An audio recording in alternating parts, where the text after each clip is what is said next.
কালিয়াগঞ্জ স্টেশনে যখন ওরা নামলো সন্ধে হয় হয়। ট্রেনটা পাক্কা 2 ঘন্টা লেট। পিকনিকের নাম করে বেরিয়েছে পিঙ্কি আর মিতুল, আর সাথে অর্ণব। পিকনিকে আসবে বলে সকালেও কিছু না খেয়ে বেরিয়েছে, শুধু ট্রেনে দুবার চা আর ঝালমুড়ি। ট্রেনে অনেক কিছুই উঠেছিল, চপ, ডিম টোস্ট, ডিম সেদ্ধ। মিতুলের ইচ্ছে করছে কিছু একটা খাক। আসার সময় হৈমন্তী দিয়েও দিয়েছিল 2,000 টাকা, আর মিতুলও নিজের জমানো থেকে 3,000 এনেছে। কিন্তু পিঙ্কি বা অর্ণব কারোরই খাওয়াতে সেরকম মন নেই, অথচ মিতুলের খালি খেতে ইচ্ছে করছে। যেটা দেখছে সেটাই খেতে ইচ্ছে করছে, কিন্তু একসাথে তিনজন এসে একা খাওয়া যায় নাকি? অগত্যা খালি পেটেই ওদের সাথে আলোচনায় যোগ দিয়েছে মিতুল। তাগিদটা মিতুলের হলেও পিঙ্কি আর অর্ণবের উচ্ছ্বাসের শেষ নেই। ট্রেনে উঠেই ছোট্ট কালো ব্যাগটা পিঙ্কির হাতে দিয়ে দিয়েছিল মিতুল।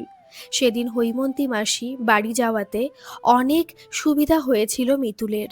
সব নামিয়ে তারপর দাদুর আলমারিটা আবার গুছিয়েছিল। কি পায়নি সেখান থেকে? সোনার দোকানের বিল, প্রেসক্রিপশন, পুরনো ছবি। কোনটা কাজের কোনটা নয় বুঝতে পারছিল না মিতুল। শুধু প্রেসক্রিপশনে ছবিটা পাঠিয়েছিল অর্ণবদাকে ঠিকানাটা বোঝার জন্য। অর্ণবদা ফোন করে জানিয়েছিল রায়গঞ্জে যাওয়ার জন্য কালিয়াগঞ্জে নামতে হবে। সেখান থেকেই ওদের প্ল্যান শুরু। পিঙ্কি রাতারাতি একটা গ্রুপ খুলে দিল, পিঙ্কি, অর্ণব আর মিতুল। গ্রুপের নাম মিশন সীতাহার। তাড়াতাড়ি পা চালারে মিতুল, অন্ধকার হওয়ার আগে রায়পুর পৌঁছতে হবে। পিঙ্কি তাড়া দিল। স্টেশন থেকে হাঁটছে ওরা, হাঁটতে পারছে না যেন মিতুল, পেটে ইঁদুর দৌড়াচ্ছে। একটা দুপুর হয়ে গেল। ভাত খায়নি মিতুল, ভাত ভীষণ প্রিয় ওর। পরীক্ষা শেষের দুপুরগুলোতে মা কত রকম রান্না করে, নিম বেগুন ভাজা, ধনেপাতা বাটা, তিল বাটা, মাছের তেল চচ্চড়ি, সস্তায় যত খাবার হয় আর কি। পিঙ্কি দিদি, খুব খিদে পেয়েছে। আর না পেরে বলল মিতুল। মিতুলের কথা শুনে অর্ণব যেন একই সুর ধরল, আরে আগে হোটেলে ঢুকি তারপর খাওয়া। পিঙ্কিকে দেখে মিতুল অবাক হয়ে যায়, ওর কি খিদেও পায় না? কালিয়াগঞ্জ স্টেশনের পাশে ছোট্ট একটা ভাতের হোটেল, অন্নপূর্ণা ভাতের হোটেল। দুপুর গড়িয়ে সন্ধে হয় হয়, কিছু কি পাবে এখন? মিতুল তাকিয়ে আছে দোকানের দিকে। অর্ণ বুঝতে পেরে ঢুকে জিজ্ঞেস করলো, ভাত হবে? দোকানদার অবাক দৃষ্টিতে তাকালো। এই সময় এদের এখানে দেখে হয়তো একটু অবাক। গম্ভীর গলায় বলল, ডিম ভাত হবে শুধু, 40 টাকা। অর্ণব তাকাতেই মিতুল হাসি মুখে বলল, চলবে চলবে। কিন্তু পিঙ্কি খুশি নয় এই পুরো বিষয়টাতেই। কিন্তু অর্ণব আর মিতুল ঢুকতেই পিঙ্কিও পেছন পেছন ঢুকলো। তিনজনে ঢুকে বসলো কোণের একটা টেবিলে। ভাত, ডাল, আলু ভাজা নিয়ে প্লেট হাজির একজন। তাকে দেখে আহ্লাদে আটখানা মিতুল, খিদেতে যেন এটাই অমৃত। প্লেট টেনেই গপ গপ করে খাচ্ছে মিতুল। আলুগুলো আবার পোস্ত ছড়িয়ে ভেজেছে। কতদিন পর পোস্ত খাচ্ছে, দাম বাড়ার পর তো আর আসে না বাড়িতে। অর্ণবও এক মনে খেয়ে যাচ্ছে, শুধু খাওয়ার দিকে মন নেই পিঙ্কির। মিতুল, প্রেসক্রিপশনটা দে তো। মিতুল বিরক্ত মুখে ব্যাগ থেকে ভাঁজ করা কাগজটা বের করলো। এটাই। খেতে খেতে বলল। পিঙ্কি কাগজটা হাতে নিয়ে খুলল। এতটাই পুরনো যে হলদে হয়ে গেছে। ওপরে লেখা জ্যোতিষ সুবীর চন্দ্র, নিচে পূর্বজন্ম বিশেষজ্ঞ। পুরো কুচকে বলল, সিরিয়াসলি? প্রিয়াঙ্কা, পারিসও তুই? চেয়ে নে না আগে। পিঙ্কি অর্ণবকে পাত্তা না দিয়ে বলল, ঠিকানাটাই ঝাপসা। কাগজের নিচের দিকটা দেখিয়ে বলল। মিতুল চুপ করে ডিমের কুসুম খাচ্ছে। কাল রাতেও বাড়িতে ডিম হয়েছিল, এখন ডিমটাই বেশি হয় বাড়িতে, তাও যেন অমৃত। পিঙ্কি চেয়ার ছেড়ে উঠে গেল। দোকানের সামনে বেশ কয়েকজন বসে আছে, তাদের প্রেসক্রিপশনটা বাড়িয়ে দিল। তারপর আঙুল দিয়ে দেখালো নিচের দিকটা। একটা ঠিকানা আছে ঠিকই, কিন্তু এতটাই অস্পষ্ট, অর্ধেক মুছে গেছে, বোঝাই যাচ্ছে না। আচ্ছা অর্ণবদা, খেয়েই তো যেতে পারতো, ভাত ডিম সব ফেলে চলল। মিতুল বলতেই অর্ণব বলল, বাদ দে, ওর খিদে পায় না। আমি ভাবছি তোর দাদু নিশ্চয়ই ওই জ্যোতিষীর কাছে এসেছিল, কিন্তু কেন? পিঙ্কি ধীরে বলল, কেন? হাত দেখাতে, ভবিষ্যৎ জানতে। অর্ণব খেতে খেতে বলল, নামের নিচে কি লেখা ছিল দেখেছিস? পূর্বজন্ম বিশেষজ্ঞ। খাওয়া থেমে গেল মিতুলের। এত তো ভেবে দেখেনি। পূর্বজন্মের বউ, পূর্বজন্ম বিশেষজ্ঞ। পিঙ্কি ফিরে এসে বলল, না, কেউ চেনে না। একে খুঁজতে বেশ বেগ পেতে হবে। জ্যোতিষ সুবীর চন্দ্র নামটা আবার বলল পিঙ্কি। চাটনি দিতে এসে বয়স্ক রুগ্ন লোকটা থমকে দাঁড়ালো, ওদের দিকে তাকিয়ে বলল, এই নামটা কোথায় পেলেন? আলো দেখতে পেয়ে পিঙ্কি তাড়াতাড়ি কাগজটা বের করে সামনে ধরল লোকটার। লোকটা একটু এগিয়ে এসে বলল, জ্যোতিষ সুবীর চন্দ্র, তাই তো? মিতুল তাড়াতাড়ি বলল, হ্যাঁ, আপনি চেনেন? লোকটা হালকা হেসে বলল, চিনতাম, এক সময় বেশ নামী লোক ছিলেন, এখন আর তেমন কেউ চেনে না ওকে। অর্ণব সন্দেহের গলায়, মানে? লোকটা সব জানতার মতো বলল, ও সব ভুয়ো ব্যাপার করত, পূর্বজন্ম আত্মা এইসব বলে লোক ঠকাতো, ভালোই নাম করেছিল এক সময়, লোকজন ভুয়ো সুবীর বলে ডাকতো। তিনজন চুপ করে শুনছে। লোকটা আবার বলল, লোক ঠকিয়ে আর কদিন, শেষে কেস খেয়ে জেলে যায়। অনেকের কাছ থেকে টাকা নিয়েছিল এইসব বুজরুকি করে, জনা পাচেকের টিম ছিল, দুটো মেয়ে ছেলে ছিল। মেয়ে ছেলে কথাটা বড্ড বাজে লাগে মিতুলের, শুনলেই প্রতিবাদ করে, কিন্তু এখন আর ভালো লাগছে না, বুকের ভেতরটা অস্থির করছে। ওই মহিলাদের কেউই কি কমলা? অর্ণব নিচু গলায় বলল, আমি আগেই বলেছিলাম। মিতুল আসতে বলল, এখন কোথায় পাবো ওকে? লোকটা একটু ভেবে বলল, আছে, এখান থেকে আধা ঘন্টার পথ, রায়গঞ্জ যেতেই পড়বে। তবে আগের মতো নেই, শরীর খারাপ, বিছানা নিয়েছে পুরোপুরি, ছেলে আছে, সেও এই জ্যোতিষীর কাজকর্ম করে। মিতুল তাড়াতাড়ি বলল, ঠিকানাটা বলবেন? লোকটা বুঝিয়ে দিল ঠিকানাটা। খাওয়া শেষ করে বেরিয়ে এলো তিনজন, হাতে শক্ত করে ধরা সেই কাগজটা। পূর্বজন্ম বিশেষজ্ঞ, ভুয়ো? তাহলে দাদু কেন গিয়েছিল ওর কাছে? পিঙ্কি পাশে এসে বলল, দেখ, ও যদি ফ্রড হয় তাহলে আমাদের সাবধানে এগোতে হবে। অর্ণব বলল, হ্যাঁ, সবকিছু বিশ্বাস করলে চলবে না। মিতুল ধীরে মাথা নেড়ে বলল, চলবে। কিরে, খুব বলছিলি কালিয়াগঞ্জে আসাটা বেকার হলো, দেখলি তো একটা সুরাহা হলো। লোকটার বাড়ি মাঝামাঝি একটা জায়গায় কালিয়াগঞ্জ আর রায়পুরের, কাজটা মিটিয়ে গেলে কাল আর আসতে হবে না। অর্ণব হাঁটতে হাঁটতেই পিঙ্কিকে বলল। মিতুল পেট ভরে ভাত খেয়ে এখন ঝিমোচ্ছে। দাদুর ওই নরম খাটটা বড্ড ডাকছে, চোখ দুটো বুজে আসছে। ওরা যে কি বলছে ওরাই জানে, আসলে সবটাই ওদের ওপর ছেড়ে দিয়েছিল মিতুল। ডিমের ঝোল, উফ, অপূর্ব। দাদুর প্রেসক্রিপশনের ঠিকানায় কালিয়াগঞ্জ কথাটা দেখে অর্ণব আর পিঙ্কি ঠিক করে নিয়েছিল আগে কালিয়াগঞ্জে নামবে। তাই তো মালদা টাউন থেকে সোজা কালিয়াগঞ্জ, সেখান থেকে রায়গঞ্জ যাবে। আসলে এই সুবীরকে কোথায় গেলে পাবে বুঝতে পারছিল না ওরা। হোটেলটা রায়পুরে বুক করলো ওরা, কালিয়াগঞ্জ হয়ে যাবে। পিঙ্কি বারবার বলছিল কালিয়াগঞ্জে আসাটা বেকার হলো, কিন্তু এখন মনে হচ্ছে কোনো কিছুই বেকার নয়, বুদ্ধি করে কাজ করলে কিছুই বেকার না। একটা অটো বুক করে বীরপাড়ায় নামলো ওরা, যেমনটা বলেছিল ওই দোকানের কর্মচারীটা। ঘড়িতে 6টা বাজতে 5 মিনিট বাকি। মোড়ের চায়ের দোকানে ঢুকে গেল অর্ণব। দাদা, চা দেবেন 3টে। আমি খাবো না, মিতুল বলতেই চোখ টিপলো অর্ণব। ছোট নাকি বড়? দোকানদার জিজ্ঞেস করতেই অর্ণব বলল, 3টেই বড়, সাথে সিগারেট। প্রিয়াঙ্কা? অর্ণব জিজ্ঞেস করতেই পিঙ্কি বলল, একটা টান না দিলে মাথা খুলবে না। পিঙ্কি কথাটা বলেই মোবাইলে ঢুকে গেল, গুগল ম্যাপ নিয়ে এদিক ওদিক করছে। হঠাৎ কানে আসলো, এখান থেকে একটা রিক্সা নিন, বাড়ির সামনে নামিয়ে দেবে। পিঙ্কি বুঝলো চা সিগারেট তো শুধুই ছুতো, এই ভাবটাই দরকার। সত্যি একই বয়সী হয়ে অর্ণব অনেক বুদ্ধি রাখে। পিঙ্কি যখন গুগল ম্যাপ বের করে খুঁজছে, অর্ণব 50 টাকা খরচ করে সবটা মুঠোই করে নিয়েছে। সিগারেটটা টেনে ছাড়তে আরাম লাগছে, চাটাও বেশ আরাম দিল। চোখ দুটো বুজে আসছে এখন পিঙ্কির। এখন খিদেটা টের পাচ্ছে ও। ভরা বিকেলে ভাত খেতে পারে না পিঙ্কি, না করেও শোনেনি, অগত্যা ফেলতে হলো। নিয়ম মানে নিয়মই, এর বাইরে যাওয়া যাবে না। পিঙ্কি দেখলো একটা রিক্সা ডেকে তাতে উঠে বসে পড়েছে অর্ণব আর ওর দেখা দেখি মিতুল। সিগারেটটা অর্ধেক শেষ করেছে মাত্র, ফেলেই উঠে গেল রিক্সায়। রাস্তাটা মোটেই ভালো না, এবড়ো খেবড়ো রাস্তা টপকে একটা ভাঙাচোরা একতলা বাড়ির সামনে এসে দাঁড়ালো রিক্সাটা। দরজাটা ভেতর থেকে আধখোলা ছিল। অর্ণব হালকা ঠেলতেই কক করে শব্দ করে খুলে গেল। ভেতরে ঢুকতেই একটা গুমোট গন্ধ, পুরনো ওষুধ, ধূপ আর বাসি ঘামের মিশ্রণ। মিতুলের বুকটা হালকা চেপে ধরল। এমন জায়গায় দাদু এসেছিল।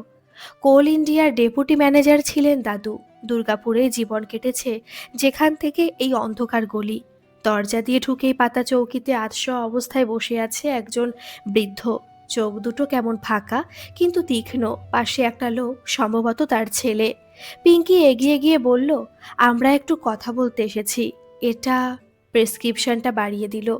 দাঁড়িয়ে থাকা ছেলেটা কাগজটা হাতে নিয়ে ভদ্রলোককে পড়ে শোনালো। বয়স্ক কুঁচকে যাওয়া চামড়াতেও রাগ স্পষ্ট বোঝা গেল। থমকে গেলেন ভদ্রলোক। বুজে যাওয়া চোখ দুটো জ্বলে উঠল, বুকটা ওঠানামা করছে। ভেতরের উত্তেজনাটা স্পষ্ট। এইটা এটা কোথায় পেলে?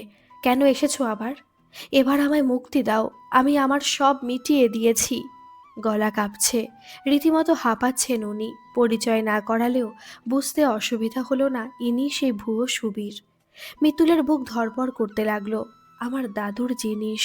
এই কথাটা শুরু করতে যাবে, তার আগেই পাশ থেকে একটা মহিলা, সম্ভবত ছেলের বউ, ঝট করে এগিয়ে এলো। কাগজটার দিকে একবার তাকিয়ে বলল, এখানে এসব কথা বলা যাবে না। আপনারা এখনই বেরিয়ে যান। উনি অসুস্থ, উত্তেজনা ওনার জন্য ক্ষতিকর। আলো আধারি ঘরে এদের প্রত্যেককে এমন অশরীরী আত্মার মতো লাগছিল। পিঙ্কি কড়া গলায় বলল, আমরা এতদূর এসেছি কিছু জানতে, না জেনে যাব না। সেটা শুনে মহিলার মুখ শক্ত হয়ে গেল। আমি বলছি বেরিয়ে যান। ঘরের ভেতর বাতাসটা হঠাৎ ভারী হয়ে উঠল। মিতুলের মনে হচ্ছিল কিছু একটা লুকানো হচ্ছে।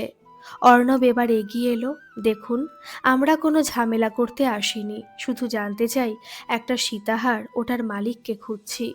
আপনারা সাহায্য করলে আমরা দায় মুক্ত হব। কয়েক সেকেন্ড চুপচাপ, কিন্তু অর্ণব দেখল সবার চোখগুলোই কেমন চিকচিক করে উঠল। টোপটা কাজে লেগেছে। মিতুলকে ইশারা করে বলল, হারটা সাবধানে রাখতে। বৃদ্ধের ছেলে উঠে দাঁড়িয়ে বলল, আসুন আসুন, ভেতরে আসুন। ওই বারান্দা পেরিয়ে ওদের একটা ছোট ঘরে নিয়ে যাওয়া হলো। ঘরটা আরও অন্ধকার। একটা টেবিল, কয়েকটা পুরনো খাতা স্তূপ করে রাখা। সুইচ টিপে একটা হলুদ আলো জ্বালালো। তারপর লোকটা আলমারি ঘেটে একটা পুরনো খাতা বের করলো। পাতাগুলো হলদে, কোনাগুলো ছেঁড়া। তারপর বিরক্ত মুখে বলল, তারিখটা বলো। পিঙ্কি প্রেসক্রিপশন দেখে বলতেই লোকটা খাতা উল্টাতে লাগলো। হঠাৎ একটা জায়গায় থেমে গেল। এইটা বলেই ওদের সামনে ঘুরিয়ে দিল খাতাটা। মিতুল ঝুঁকে পড়ল। পিঙ্কি আর অর্ণব। হেডিংয়ে লেখা, প্রতাপ নারায়ণ, খাতালপুর। নিচে, অত্যাচারী বহু নারীর সঙ্গে সম্পর্ক, কমলার সঙ্গে বিয়ে, ওর দ্বিতীয় বউ। কমলা নামটা দেখে মিতুলের চোখ চোখ থেমে গেল। কমলা, আবার সেই নাম। পড়তে থাকলো, দ্বিতীয় স্ত্রী কমলা, প্রায় 22 বছরের ছোট, শিশুসুলভ, আবদার প্রবণ। একবার সীতাহার চেয়েছিল। মিতুলের বুক ধড়াস করে উঠল। পরের লাইনটা যেন চোখে বিঁধল। আবদার বাড়তে বাড়তে এমন পর্যায়ে পৌঁছায়, সুরায় আসক্ত প্রতাপ নারায়ণ রাগের মাথায় গলা টিপে হত্যা করে। মিতুলের হাত ঠান্ডা হয়ে গেল। শ্বাস নিতে কষ্ট হচ্ছে। কিন্তু এরা কারা? কে এই প্রতাপ নারায়ণ? নিচে লেখা, এরপর প্রতাপ নারায়ণও বেশি দিন বাঁচেনি। আরও নিচে প্রতিকার। 25 বছরের নিচে কোনো মেয়েকে একটি হার দান করলে পূর্বজন্মের পাপ থেকে মুক্তি। সবচেয়ে নিচে একটা নাম, তরণী বসু, ঠিকানা 112 ঠাকুর কলোনি, রায়গঞ্জ, রানী ভিলা। মিতুল স্থির, মাথার ভেতর ঝড় বইছে। তরণী বসু, এটা তো তার দাদুর নাম, মিতুলের দাদু। মানে দাদু এখানে এসেছিল নিজের পূর্বজন্ম জানতে। কিন্তু এটা কার ঠিকানা? কিন্তু পূর্বজন্মই বা কেন? মিতুলের ঠোঁট শুকিয়ে গেল। মনে হচ্ছে সব জোড়া লাগছে, আবার কিছুই লাগছে না। কমলা পূর্বজন্মের স্ত্রী, তাহলে রানী? তাহলে কি রানী কি কমলা? ঘরটা হঠাৎ খুব ছোট লাগছে, দম বন্ধ হয়ে আসছে। মিতুল ধীরে বলল, আমি একটু বাইরে যাই। বাইরে এসে হাঁপ ছাড়ল। অর্ণব ওই খাতার সামনে পেছনের ছবি তুলে বেরিয়ে এলো। পিছন পিছন পিঙ্কিও। রাস্তায় বেরিয়ে তিনজনেই চুপ, শুধু হাঁটার শব্দ হচ্ছে। অর্ণব বলল, আজ রায়গঞ্জে হোটেলে ফিরি, কাল সকালে প্ল্যান করে এগোবো। পিঙ্কি ধীরে বলল, পরের গন্তব্য আমরা জানি। মিতুল আসতে বলল, 112 ঠাকুর কলোনি। হাওয়া বইছে, দূরে কুকুর ডাকছে। মিতুলের গলা খুব আস্তে কাঁপল, রানী ভিলা। কাল সকাল। সত্যিটা আর লুকিয়ে থাকবে না। অর্ণব কিছু বলছে না, ও শুধুই শুনছে। হয়তো আরও কিছু প্ল্যান চলছে। অ্যালার্মের তীক্ষ্ণ শব্দে ঘুম ভাঙতেই চমকে উঠে বসল মিতুল। ঘুম চোখে চারিদিকে দেখছে ঘরটার। বড্ড অচেনা। কয়েক সেকেন্ড কিছুই বুঝতে পারল না। অঙ্ক পড়া থাকে রবিবার সকালে, তাই অ্যালার্মটা দেওয়াই ছিল। কিন্তু ও তো বাড়িতে নেই। মাথা ঝিমঝিম করছে, চোখ ঝাপসা। তারপর ধীরে ধীরে চারপাশটা স্পষ্ট হতেই বুকটা ধক করে উঠল মিতুলের। ঘরে কেউ নেই। হোটেলের এই ঘরেও একা। কোথায় গেল পিঙ্কি আর অর্ণব? ঘড়িতে 6:30 সবে। বলেছিল 10টা নাগাদ সেই বেরোবে। মতোই পিঙ্কি বলেছিল একটু বেশিক্ষণ বিশ্রাম নেওয়া যাবে। আসলে একদিনে যা খাটনি গেছে, মানসিকভাবে ক্লান্ত সবাই। এই যে সুবীর, লোকটাকে দেখে একটুও ভালো লাগেনি মিতুলের। দাদুর মতো সম্ভ্রান্ত একজন কি করে এই লোকটার সান্নিধ্যে আসতে পারে ভেবেই পাচ্ছে না মিতুল। কত বড় পোস্টে কাজ করতো দাদু। মারা যাওয়ার পর ক্লাবে, স্কুলে কত স্মরণ সভা হলো। পরীক্ষা চলা সত্ত্বেও সব জায়গায় পরিবারের পক্ষ থেকে মিতুল আর ওর মা গেছে। দাদুর সম্পর্কে ভালো ভালো কথা শুনে মনটা গর্বে ভরে গেছে মিতুলের। কিন্তু এখানে এসে নিজেরই কেমন লজ্জা লাগছে। পিঙ্কি তো তাও নিজের লোক, কিন্তু অর্ণব দা তো বলেই ফেললো দাদুর জীবনটা বেশ রঙিন ছিল। শুধু এইটুকুই বলেছিল, কিন্তু নিতে পারেনি মিতুল। দাদু খুব প্রিয় মিতুলের। বড় পিসি মেজ পিসিকেও দেখতে পারে না, কারণ ওরা দাদুকে দেখতে পারে না। কিন্তু কারণ কি, কত খুঁজেছে মিতুল। যদি একটা ডায়েরি পাওয়া যায়, যদি ওর দাদুর ডায়েরি লেখার অভ্যেস ছিল কিনা জানা নেই। যদি থাকে, এই ভাবনা থেকে আলমারি খুঁজে একটা ডায়েরি পাওয়া গেছেও, কিন্তু তাতে কিছু লেখা নেই। থাকলেও হাবিজাবি কিছু হিসাবের, বাজারের ফর্দ। কোথা থেকে কিছু একটা ইঙ্গিত দরকার, না হলে এগোবে কি করে মিতুল? শুয়ে থেকে থেকে উঠে পড়ল মিতুল। একা অচেনা জায়গায় থাকতে ভয় লাগছে। যদিও পিঙ্কি বাইরে থেকে লক করে গেছে। খাট থেকে নেমে পড়ল মিতুল। এ কি, ঘরটা এরকম অগোছালো! দাদুর জিনিসপত্র যেগুলো সন্দেহ হয়েছে সঙ্গে করে নিয়ে এসেছে মিতুল। সঙ্গে সেই শেষের কবিতা, দাদুর লেখা চিঠি, সেই ফাঁকা ডায়েরি, সব মেঝেতে ছড়ানো। সঙ্গে মিতুলের পেনটাও। ওটা তো ব্যাগে ছিল না, ওটা তো প্যান্টের পকেটে রেখেছিল মিতুল। কে ঘাটাঘাটি করলো এইসব? পিঙ্কি দিদি? অর্ণবদা? আচ্ছা, অন্য কেউ আসেনি তো? সীতাহারটা নিতে বুকটা কেঁপে উঠল। তাড়াতাড়ি মিতুল নিচু হয়ে বসে খাটের তলা থেকে বের করলো ট্রলিটা। হাত ব্যাগ থেকে চাবি বের করে এনে ঘুরিয়ে খুলল সবুজ রঙের ট্রলি। বুকটা ধকধক করছে। যদি হারটা না থাকে, কিন্তু ট্রলিটা খুলতে বেরিয়ে এলো সেই হার। নিশ্চিন্ত হলো মিতুল, আবার ট্রলিতে তালা দিয়ে গুছিয়ে রাখলো। তাহলে ঘরের এই অবস্থা কে করলো? এবার বেশ ভয় লাগছে মিতুলের। তাড়াতাড়ি মোবাইলটা খাটের ওপর থেকে এনে ফোন করলো। একবার রিং হতেই ফোনটা ধরে ফেললো পিঙ্কি। হ্যালো, বল মিতুল। পিঙ্কি খুব স্বাভাবিক ভঙ্গিতে বলল। মিতুল কাপা গলায় বলল, তোরা কোথায়? ওপাশ থেকে আদুরে গলায় পিঙ্কি বলল, আরে, আমরা সামনের পার্কে আছি, একটু হাঁটতে এসেছিলাম সকাল সকাল। ঘুম ভেঙে গেল, তাই জায়গাটা একটু ঘুরে দেখছি। মিতুল থমকে গেল, বিড়বিড় করে বলল, আমাকে না বলে? পিঙ্কি নিজেকে সামলে নিয়ে বলল, তুই এমন ঘুমাচ্ছিলি যে ডাকিনি। মায়া হচ্ছিল। সদ্য পরীক্ষার ধকল গেল, তাও দুবার ডেকেছি, কোনো রেসপন্স নেই। ভাবলাম ঘুমোতে দিই। যাই হোক, আমরা 15 মিনিটে ফিরছি। তুই স্নান করে রেডি হয়ে যা, 8:30টার মধ্যে বেরোবো। মিতুল একটু থেমে খুব আস্তে গলায় বলল, এত সকালে রানী ভিলা? ওপাশে এক মুহূর্ত চুপ। তারপর পিঙ্কি বলল, না, আগে থানায় যাব। তুই কি দাদুর ডায়েরি না জিনিসপত্র বের করেছিলি? মিতুল আস্তে করে জিজ্ঞেস করলো। কিন্তু পিঙ্কি ঠিক ততটাই জোরে বলল, না না, সকাল সকাল ওই সব নিয়ে কি করব। তবে হ্যাঁ, থানায় যাওয়ার আগে ওইগুলো লাগবে। গুছিয়ে নে। বলেই ফোনটা কেটে দিল পিঙ্কি। ফোনটা কেটে কিছুক্ষণ চুপ করে বসে রইল মিতুল। রাগ হচ্ছিল। একবার তো ডাকতে পারতো মিতুলকে। ও না হয় যেত ওদের সঙ্গে। কিন্তু তারপরই মনে হলো, দুজন প্রেমিক প্রেমিকা এত দূর এসেছে শুধু মিতুলের জন্য। এত কিছু সামলাচ্ছে। এটুকু সময় তো ওদের একার প্রাপ্য। হঠাৎই দীপায়নের মুখটা ভেসে উঠল মিতুলের মনে, কিন্তু প্রশ্রয় দিল না। এখন এইসব ভাবার সময় না। জোর করে ভাবনাটা সরিয়ে দিল মিতুল। ধীরে ধীরে উঠে দাঁড়িয়ে দাদু ডায়েরিটার দিকে এগোলো। ওটা মেঝেতে পড়ে আছে। হাত বাড়িয়ে তুলে নিতে গিয়ে একবার আলগোছে খুলে দেখলো কিছু লেখা পড়ল চোখে। তাড়াতাড়ি খুলল ডায়েরিটা। লেখা পাতাটা খুলতে মিতুলের চোখ বড় হয়ে গেল। এই ডায়েরিতে লেখা কে লিখলো, কখন লিখলো? এই ডায়েরিটা পেয়ে থেকে না হলেও 50 বার উল্টে পাল্টে দেখেছে, কোনোদিনও সেরকম কিছু লেখাই ছিল না। তাহলে শরীর ঠান্ডা হয়ে যাচ্ছে মিতুলের, পা যেন সরছে না। থপ করে হাঁটু মুড়ে বসে পড়ল। চিৎকার করতে চাইছে কিন্তু আওয়াজ বেরোচ্ছে না, খালি গোঙাচ্ছে। ডায়েরিটা হাত থেকে ফেলে দিল। অসহায়ের মতো বসে আছে মাথা নিচু করে মিতুল। হঠাৎ নাকে একটা গন্ধ এলো, ল্যাভেন্ডার আতর, দাদুর গন্ধ। দাদু! বিড়বিড় করে উঠল মিতুল। মাথা তুলল। তার মানে দাদু এত সব করেছে? দাদু বলে ডেকে উঠল মিতুল।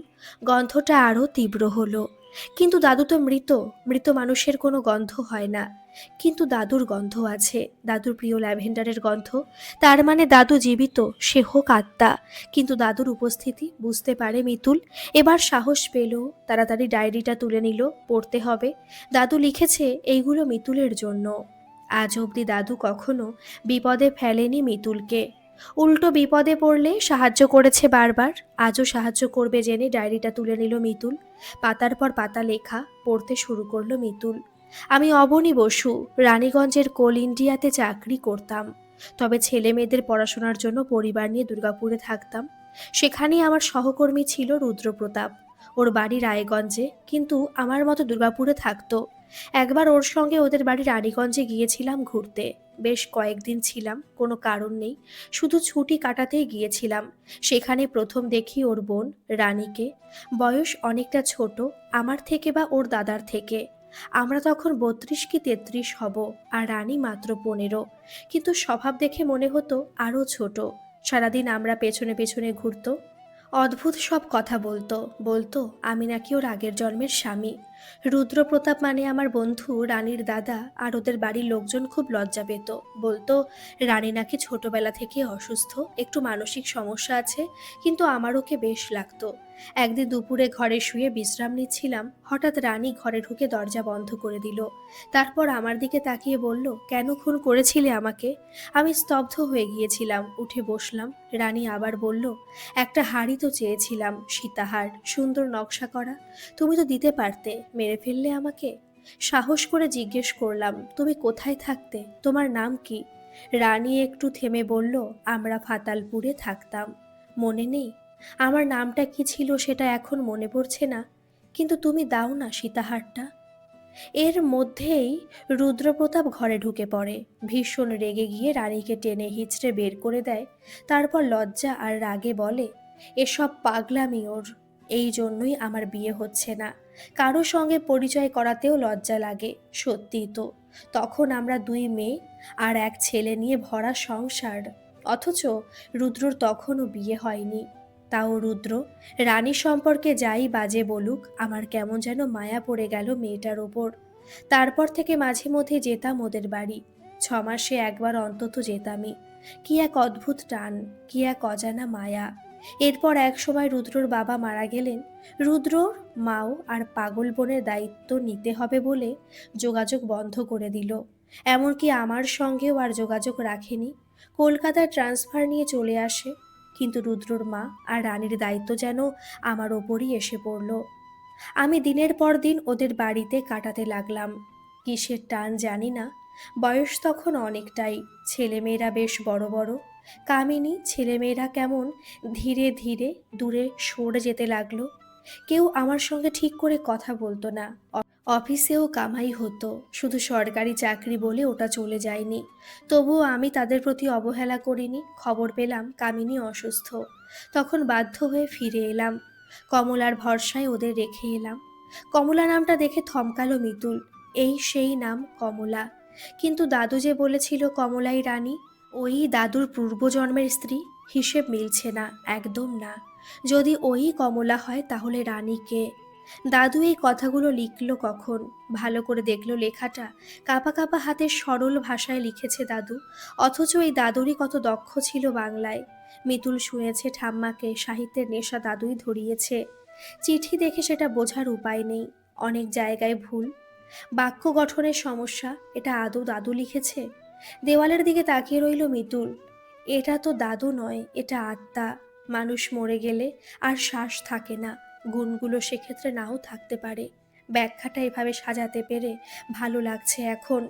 আবার পড়তে শুরু করলো মিতুল। এখনকার মতো এই পর্যন্ত থাক, এর অন্তিম পর্ব খুব শীঘ্রই আমি আপলোড করব। ধন্যবাদ।